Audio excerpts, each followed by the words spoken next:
Alright guys, so moving right along to the next Patreon request, and this one comes from Alistair Boneman, who asked me to do a non-comic lineup of characters I could see as bearers of the Witchblade. But as always, if you guys would like to have a Patreon request done, just hit the link below, head on over to my Patreon, you guys can start sending me requests for videos to do here on YouTube. But other than that, let's get started with the video. So, yeah. For those who are new subscribers here and don't know what non-comic lineup is, non-comic lineup is basically where I take a team of a comic book team, or in some cases like an item of some sort, and basically what I do is remake the team in the way of like with characters outside of comics. But here it's going to be a little different because we're going to be talking about non-comic characters who could be bearers of the Witchblade. Now, as you guys know, the Witchblade is a item that essentially, the weapon in question is a female-based weapon that is like an artifact connected in the Image universe to like life and death, and and other times you don't know what the Witchblade is connected to. They always constantly change. They always keep changing the origin for the Witchblade. I don't know what the hell it is now. So, yeah. But it is, the bearers are always female. That's the big thing. Much like how the darkness is always a man, is always connected to a man. This is always the Witchblade is connected to a woman. It's been connected to like Joan of Arc. It's been connected to Cleopatra. Although, all those good characters, historical figures. Ugh, it's late and I'm tired. So, let's get started with a few characters. Now again, not going to be using any characters outside of, in comics. So no Marvel, DC, Image, maybe one or two that kind of constitute as their own characters since they've had enough outside of comics. But we'll see. Anyway. So, first character on this list is, the first character I could see as a bearer of the Witchblade is Revy from Black Lagoon. Revy would be fucking terrifying as a bearer of the Witchblade. The fact that she could easily, because it's a weapon of great destruction, and is almost like symbiotic in a way, I could definitely see her, like, wanting to use it, in conjuncture with all of her guns. I could see, like, her getting it, just putting it on and being like, oh yeah, I'm fucking someone up to this. Especially, Roberta. She'd go straight for Roberta with that Witchblade. I think she would totally go after Roberta after getting that Witchblade. Revy would be absolutely, just an absolute nightmare to encounter with that weapon. Just no bones about it, really. Like, there's no other way to say it. So, might as well kick that off with a bang with Revy. Next up, we have,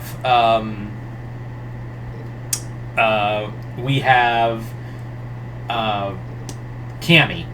Cammy from Street Fighter. Cammy would be interesting because, unlike Revy, Cammy would totally try to keep the Witchblade under control, because the thing of it is that sometimes the Witchblade gets a mind of its own, and it really gets up its own ass about destroying shit. So, I could definitely see, I could absolutely see, like, the Cammy's military training and her own hand-to-hand combat training and her own kind of zen that she has, and that military mind that she has, trying to quell all of that anger, all of that, like, just desire for destruction and just kind of suppress it the best she can. And trust me, the time she would unleash it is when she goes after Bison. Trust me, she would 100% use, like, just go 0 to 100 on Bison's ass. There's no other way to say it. Anyway, so following that, next character I could see, and this one's going to be interesting because, yeah, this is going to be a odd topic, but I think Kyoko Kirigiri would be interesting as a bearer of the Witchblade. Yeah, Kyoko Kirigiri from Danganronpa. Why her? Because much like Cammy, that kind of sharp mind that she has would kind of quell the kind of bloodthirst that the Witchblade has. I really do think that she could quell all of that anger, all of that just bloodthirst that she has, that absolute bloodthirst, and try her best to like keep it down the best she can. I also think that she does. Yeah, Kyoko does know how to fight, and accentuate that with the power of the Witchblade. Yeah, Junko's going to be reveling in her own self-despair because Kyoko's going to be coming for her ass. Now, the next one is going to be... The next pick on this list is going to be interesting because technically she's not human. She's not even, like, organic. And the Witchblade has been known... But the Witchblade has been known in some stories to attach itself to a artificial life form. So the next one is Major Kusanagi. Major Kusanagi would be, out of every character I just mentioned, Major Kusanagi... like, Kyoko... almost said Kyoko. Makoto Kusanagi, Major Kusanagi, would be the best candidate to wield the Witchblade. There is no doubt in my mind that she would be the ultimate candidate to wield the Witchblade. I think that she could bring this level of training and this of mental and physical training to her body, and she could definitely take a lot of the damage that the Witchblade could bring to her. Because yeah, the Witchblade is a pretty brutal thing on the bearer, so I could definitely see that that Kusanagi could totally hold her own, and definitely, like, not only that, like, could you just imagine the crazy shit that she could come up with? Like, it would be like precise blades and whatnot. It would be something of something unimaginable, and mix that with her own skills and her own cybernetic technology. Yeah, she'd be dangerous. For one more character, I'm gonna throw out in this. Well, I'm gonna throw out three more characters. We'll see how this goes. But yeah, so my next character is Ryoko. Ryoko from Tenchi Muyo. Ryoko would be totally just... if you thought she was OP already, yeah, just imagine the Witchblade bonded to her.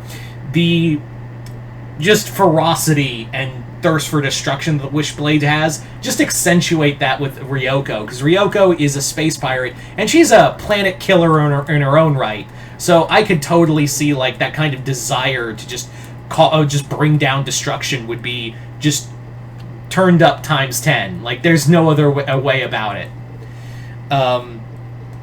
Next, we have Sasha Waybright from Amphibia. Sasha would be another interesting pick because I don't know if she'd be willing to, like, hand herself over to the Witchblade fully. Maybe she would. It's a possibility that she could, in theory, turn herself over to the power of the Witchblade, but it's hard to tell. But I do think that with that sword training and her own her own kind of set of skills mixed with the power of the Witchblade, yeah, she'd be pretty dangerous. Yeah, so there you go, guys. Those are just a few candidates for my non-comic picks for the Bearers of the Witchblade. You guys tell me in the comments below, who would you have? What non-comic characters would you have as bearers for the Witchblade? Once again, thank Alistair Bowman for this Patreon request. Other than that, I hope you all enjoyed this. I'm Mr. Multiverse. I'll see you next time in the Multiverse.